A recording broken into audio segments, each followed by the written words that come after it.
I'm Burton Hunter. My parents named me John Burton Hunter III after my dad and my great-grandpa. I was born in March of 1946, one of the early baby boomers. I'm 72 years of age, and yet I'm here to give a little bit of the history that led up to my ownership of this fantastic Ford Focus RS that I acquired here at Jenkins Ford after being a Subaru WRX owner for about 12 to 15 years. I'm a trial attorney. I have to be in the courtroom sometimes 3 and 4 and 5 times a week. More often than not, over in family court. Have to be willing to take on smart people, have confidence, and be able to express myself. How does a person gain the confidence, the self-confidence to be able to do that? With me, it wasn't because I was naturally good at sports. Because when I was perhaps 5 years of age, I remember in Wheeling Park at my home in Wheeling, a group of about 100, perhaps 200 kids lined up for a sprint race. I took 2 or 3 steps, fell flat on my face, and watched the fannies of all the other kids run away as I got up and never quite got up to speed. Did better in high school sports and was able to play for my small school, Lindsley Military Institute, and start the 8th, 9th, 10th grade until a shallow socket caused chronic dislocation. The only other athletic endeavor I had is I put a big harness on and I played fraternity flag football, which I actually was okay at. But I'm relatively slow, a little bit shorter than average height, and not a natural athlete. So how do I go from there to being where I am here? I was fortunate to have some wonderful youth activities. I began to get some confidence in my ability to do things if I could figure out a role to play. Then I met my wonderful wife, and she was kind enough to marry me, and I was on my way. But I'm going to be talking today more about one little element of my life, and I hope you understand, I'm not here to brag, an element of my life that it turned out that I was very good at, and I was able to use the resources of B&R Ford, predecessor to Jenkins, to exercise that talent. I've had a love affair with cars all the way back to 1950 when my father had a Ford convertible and I dropped down behind the seats without no seat belts. My mother looked back and screamed, "He's gone," and I ended up getting a whipping for that one. My dad owned a 1961 Pontiac Bonneville and a Chrysler 300 and also a 57 Chrysler New Yorker. I got to take that Bonneville to the military ball at Lindsley Military Institute. Over the years, I've had some neat cars as an adult, a BMW 2002, an Opel Manta Rally, a Fiat 850 Spider, and then and a SSEI Pontiac Bonneville with a supercharged engine. Then I stumbled upon a WRX 2002, a rally car, and I had WRXs for about 13 years, and I wish I still had one. This is the car that replaced it. This is my Ford Focus RS. I'll be talking a little later of how I obtained this. But my love of cars has been at the heart of the subject we're talking about today. I credit a change in my life to 2 of my friends. I won't give their full names, but John and Ray, both college roommates, different years. John had an Austin Healey 3000 and later had a slew of interesting cars, including a 327 Corvette Stingray.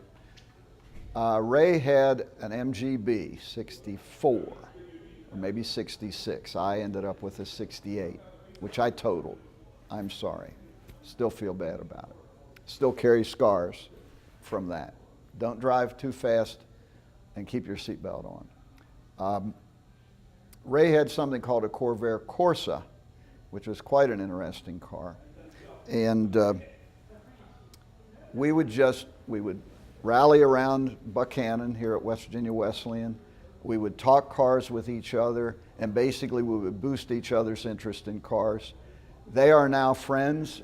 I've never been able to get them to the Skip Barber Racing School, and neither one of them is driving a hot car today, but they are still great guys. I mentioned my friends Ray and John. Ray has the MGB, with bad shocks, by the way. He tells me that he's going to go to a race called the Sports Car Club of America national race in Cumberland, Maryland, at their airport, which they called Cumberland Raceway. Would I go? No, I was too busy. So he invites John. How he didn't invite John first, he never explained, but probably John had already said no. But he invited John. John said yes. All of a sudden, Burt wanted to go. Well, Burt is 5'8", almost. John's 6'3". After a lot of begging, the rule was Burt had to curl himself up behind the seats of a two-seater on the ledge and could not get out to get in the front seat at all. So off we go to Cumberland. John is headed to Vietnam as a Marine line officer. I didn't know it at the time because Ray was a year behind, but Ray ended up going to combat in the Army. Great guys. I love them, and I stay in touch with them today. I won't give you all the details, except we got a loaf of bread, a pound of bologna, a jar of mayonnaise, and a plastic fork, and that was our meal for the whole weekend. And we show up at the track, and I was mesmerized. You can't believe what was there. There were McLarens with the stacks, there were Lolas, there were bathtub Porsches, there were Formula Vs, there were all the classes of Sports Car Club of America, and there was the beautiful Donna Mae Mims in a Yanko Stinger Corvair Corsa. Something told me I could do that. Even though Ray was the fast driver in the fraternity, I thought I could do that. Now, I did want to mention that my dad, who's an insurance man, was able to get a great deal on a Buick Skylark 1965 with a 300 cubic inch with a 4-barrel, 250 horsepower with bucket seats. So I got to drive around campus second half of my sophomore year for 2 years with that car, which was replaced, traded in by the MGB 1968, which I've already mentioned that I totaled. So that's where the first virus of the racing bug got into my bloodstream. I could spend an hour or so about my courtship of the beautiful Nancy Goodfellow, who I met at the freshman mixer at West Virginia Wesleyan in August or early September 1964. As interesting as it is, she's relatively private, and I'm going to fast forward to when we have one child, about this big, and another one just about, who's 8 months and a half along, and we arrive at Lime Rock Park. I don't know if it was that weekend, but very close in time, I was watching at Lime Rock Sports Car Club of America and IMSA races. A guy was racing a Datsun 510. His name was P.L. Newman. I wanted to look up his movie. I think it was Winning. At about 40 years of age, Paul Newman became caught up in racing, and we would race at the same tracks but with different classes of cars for the next couple of years. But there was a fellow named Dave Rush. Dave's wife, Georgette, introduced herself to us 2 months ago at Festival Friday, and I learned that my old racing partner had died a couple years ago. But Dave was racing a Pinto out of Buchanan, a Ford Pinto. Yes, it was a very competitive, very robust car, and by then they'd done the fix of the little gasoline tank problem that they'd had. And Dave and I began to talk about the possibility of a racing team. I'll go ahead and explain that he offered me a deal, $2,000 cash. I just got my first big personal injury settlement, I mentioned earlier that I'm a trial lawyer. And that should have been put away for our savings, our retirement, our vacation, but it was sitting there. That's like $200 a week, race weekend, and I was going to have a full race-capable car. Now, these were showroom stock cars, a special class that had been born at Summit Point Raceway at the DC region of the Sports Car Club of America, but it was a rather premier group because there were about 40 cars qualified for this. The national champion had come out of there, and it's where it was born. So here I was getting ready to be involved in amateur sports car racing. Dave and I went out to Tolmansville Road, and I drove it fast and no doubt amateurishly. Scared us both a little bit, but that's how the partnership started. Dave and I went up to Pennsylvania, and I can't remember the town, at an auction, and I can't remember which of his two Pintos he purchased. The green one, that is in some of the photographs in the local newspaper. By the way, there are about 20 articles in the Record Delta newspaper authored by Jim Warner, but ghostwritten by Dave and me about our racing exploits. That's the only way that I've got any of the detail of what happened back then. I've reread those articles, and I'm so happy they did it. But Dave and I approached Paul Ritter. He was the R&B&R Ford, predecessor to Jenkins Ford, about a sponsorship. And my recollection is the free parts and labor totaled about $1,500 a year. That was our sponsorship. And we were in the newspaper. They photographed our cars. Dave knew a fellow that owned a Formula Ford. His name was Gene Tolbert, out of the either Baltimore or DC area. That was going to be our team, and we were going to have exploits as racing drivers.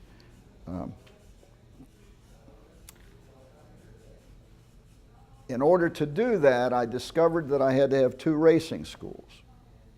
I'd always heard about the Skip Barber Racing School. Skip had been an international level driver. I got to know him, wonderful man. He's still alive, and his name is still associated with the racing school. And I was back with Aaron Kittle, videographer from Jenkins Ford, lapping this car, my Ford Focus RS, as sort of a final act in my high-speed driving. And so I think that's why I'm here today.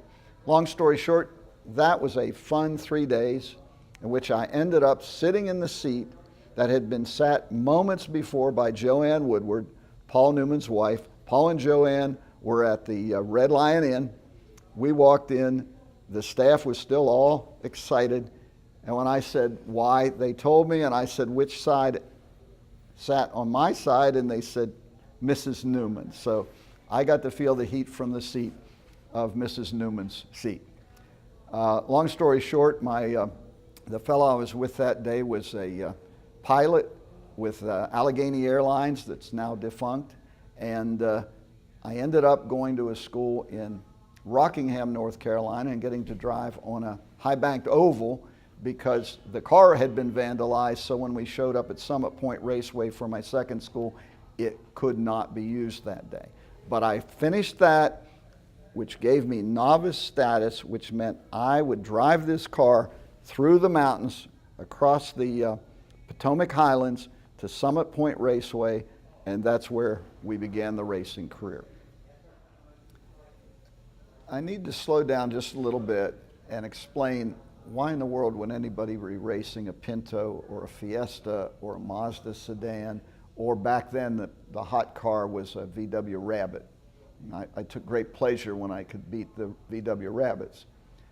Well, it's because they decided that they needed a class that could be open to large numbers of people, that would not be cost prohibitive, could actually be the family driver, and turned out to be a big hit. It spread nationwide, and I've been in fields of 50 and 60 cars.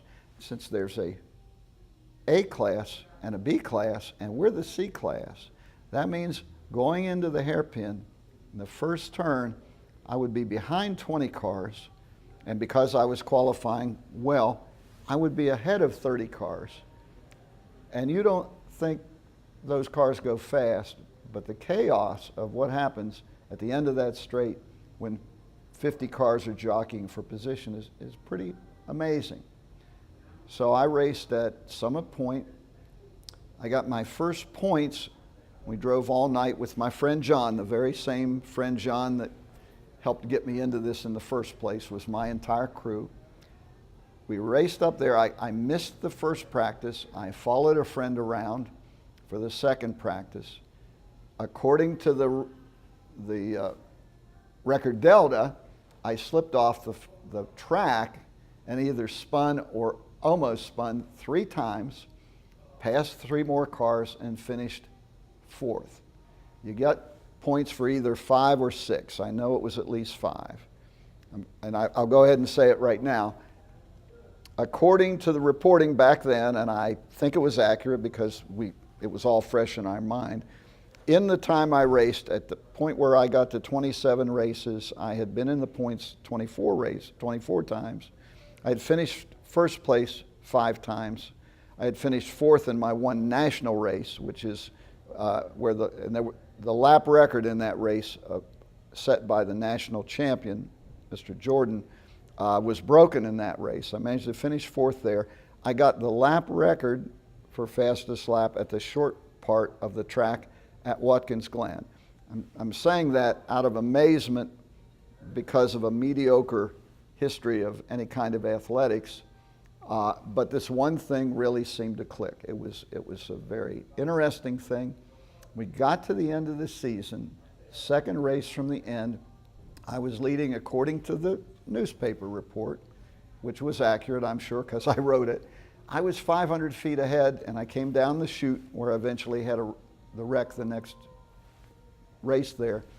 And I spun. And I went from 1st to 7th, and then passed a couple cars and finished 5th. So I ended up 1 point behind in the series, the whole championship, the Mid-Atlantic Road Racing Series at that point. All I had to do was win the last race, of course, and I would win the series as a rookie. I did want to mention, being a novice in a Pinto, that meant they put 3 stripes of racing tape on the side of your car. People would know to steer clear of you. And my first 3 races, I was a novice, and everybody had to do that. The guy that came in first in the race where I spun, and that was Dave Rothell. He had the misfortune or the good fortune twice during the season to have the same problem happen. His muffler disconnected from his tailpipe mysteriously, which gave him 5 horsepower more, and in each case he passed the car that had been leading him and he won the race. So, going into the last race, I found that I was also leading. But this time, the other guy, tailpipe came off, caught up with me, passed me with a big blat as I heard a car with no tailpipe, straight pipe going through. And as we came down the last straight, the chute again, the fellow in front of me spun, I hit him, my friend Mike Delaney T-boned me. I ended up 5th because they red flagged the race. And the fellow that's in the background of the photograph I have in my office, Dave, he won that. But I did end up 2nd in that series. So that's phase 1. That was the first of 2 seasons that I raced. That was a tough time for the B&R Ford racing team. My mentor, Dave Rush, who was racing national level races. He was racing in national competition races. I was racing in regional races, the Mid-Atlantic Road Racing Series, and also the Washington, D.C. Series. That car that got T-boned that I drove at the end, the last race of my season, was the car Dave was to take to Road Atlanta. That car was too banged up. $2,000 car had over $1,000 damage. I paid to repair it. There's no such thing as insurance. And Dave never told me he was mad at me, and he understood the fellow in front of me spun. We lapped him in a 20-mile race. we lapped him. That means we went 2 miles farther than he did. Very frustrating. So the next year we each had our own cars, and I bought a Ford Fiesta, a new one, 1979. We put all the B&R Ford stuff on it, and that was a remarkable little car. I ended up with 2 first-place finishes at Watkins Glen. I did not break my old lap record that was in the Pinto, but that car was an absolute marvel in the rain. So I was able to keep up with the B-Class BMW sedans and cars like that. So as we went along, there I was in first or second place again in the series. This time I was going to make it work, but I stretched my tires one race weekend too long. And as I am driving up at Nelson Ledges in Ohio, I get a flat tire. By the time I get that fixed and get out there, something had happened from the flat tire. And while I'm second in the series and either first or second in the race, because the flat tire was during practice, it wasn't in the race, I lost everything. The hub broke, my wheel broke, and at 60 or 65 miles per hour, I go directly towards the tire wall. I hit that tire wall, it gathers me up like mother's arms, bounces me back out, and on the way to that tire wall, I said I retired. So I didn't have the last race or two of the 1980 season, but I had a great time. Again, at that point, I was second in the points. I never bothered to find out where I was after the next 2 races. But it was a heck of a time. I ended up owning that car for several years. It was a fantastic car. The next year, I went back to the Skip Barber Racing School. Bruce McGinnis was my teacher. He's the guy that took over the Datsun 510 seat from P.L. Newman, who moved on to a Datsun 240Z. And we went up to Briar Motor Park in New Hampshire, and I said, Bruce, I've been racing sedans for 2 years. Everything's softer, everything's different. I don't think I want to take this formula car up to speed too fast. He said, Bert, the guy in front of you is going to be the next great racer in Argentina. You got to try to keep up with him. So, idiot that I was, I did try to keep up with him. I couldn't make the shift work because the short little throws were so much different than my Pintos and Fiesta, which gave me so much more leeway. I'm looking down at that. I hit the marbles. I spin around. I back into the guardrail. I tell Bruce I'm done. 2 days left in my 3-day school. I go back to the motel. Tears flow, and it wasn't my wife's, it was mine, begging for forgiveness, telling her we now owed Skip Barber $1,000 for his deductible in his car, and that I would never race again. So I'm sorry this part's long, but it ties right in. I call Skip Barber on Monday and I said, Skip, I blew the family budget. I feel so bad. I didn't finish the race, and can I get any kind of a discount because I didn't race for the last 2 days? He said, Bert, it's all my fault. Briar Park is a nightmare. 8 people damaged the car up there because the guardrails are so close. No runoff, no room for air. He said, forget about the $1,000. So no one is ever going to be a bigger fan of Skip Barber than Burt Hunter. Fast forward 35 years. 9 years ago, in my BMW, brand new BMW, my brand new WRX, Subaru WRX, I end up at Lime Rock Park, a second or so slower than I was back then, racing a Formula car at Skip Barber with my buddy, the racing mechanic Casey, and a brand new gynecologist who brought her dad there for his birthday, and we had a ball. So the last part of this, I'll explain how this RS ties all that together and how I ended up back at Lime Rock with Aaron Jenkins, videographer, this summer. I mentioned earlier that I became a Subaru guy. 2002, I know 2009, and one in between that I bought for my son. I had 3 WRXs and just loved them. Bill Minsker decided not to sell them anymore, so I had to buy it from Myers, I think. Well, doggone it, it became Jenkins Subaru Hyundai. So I'm over here getting some of my Subaru work done at Jenkins Ford, since I'm a Buchanan boy. Joey Jenkins walks by and we have small talk, and I ask him about this Ford Focus I'd heard. I didn't actually understand the difference between an SVT and a RS, but he says, yeah, we're getting one of those in, the only one this year. And I said, call me if it turns out. I checked a time or two, nobody seemed to know anything about it, but I did send an email and I said, have Ron Sheets send me an email or call me if that ever comes in. So at 11 o'clock one Saturday while my wife and I were working, I get the email, you want to test drive this thing. So we came over, we test drove it. The one thing about the Subaru my wife did not like was the seats. She always felt that she was down in a hole.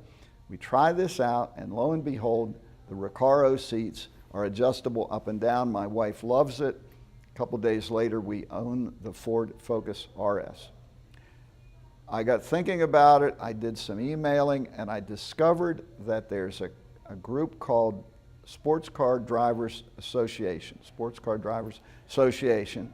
Elevon Goulart somehow got this thing started, and all ages and pocketbook owners of various cars do high-speed lapping with supervision from trainers all over, and doggone if they didn't do one at Lime Rock.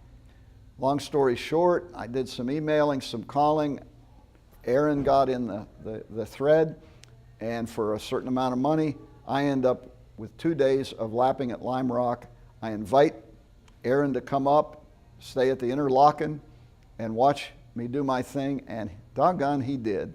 And he put a GoPro right up in the windshield. I got through 4 25-minute sessions, 3 of them with a guide, which I sort of wish we didn't have. They had me unlearn the things that I knew about that track that made me go fast, but that's the way they were teaching the non-racing drivers. But the last time I just went out and let it all go. I could have gone one more, but I got my fill. I've promised my wife that's all I'm going to do. I was on the track with 600 horsepower Mustangs with a Ferrari. I wasn't there at the same time, but there was a $200,000 McLaren there.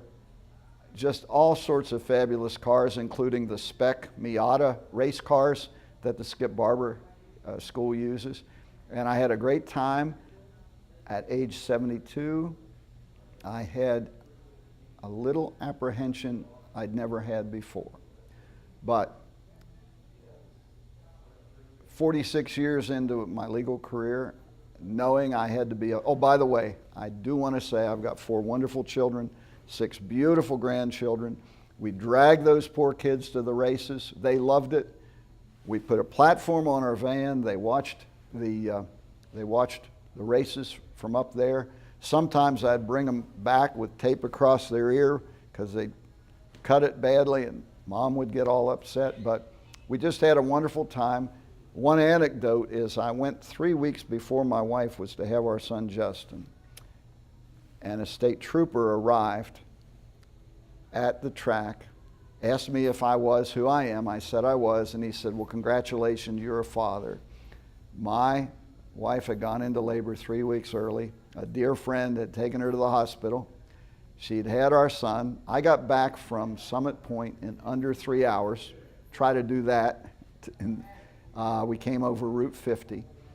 And it was just an amazing experience, and she's reminded me of it a time or two. But racing has been a fun part of my life. It did help put together the pieces of the puzzle that made me who I am, a fairly self-assured fellow, thankful as can be, happy I never got hurt, happy I was always able to get the cars back from the race.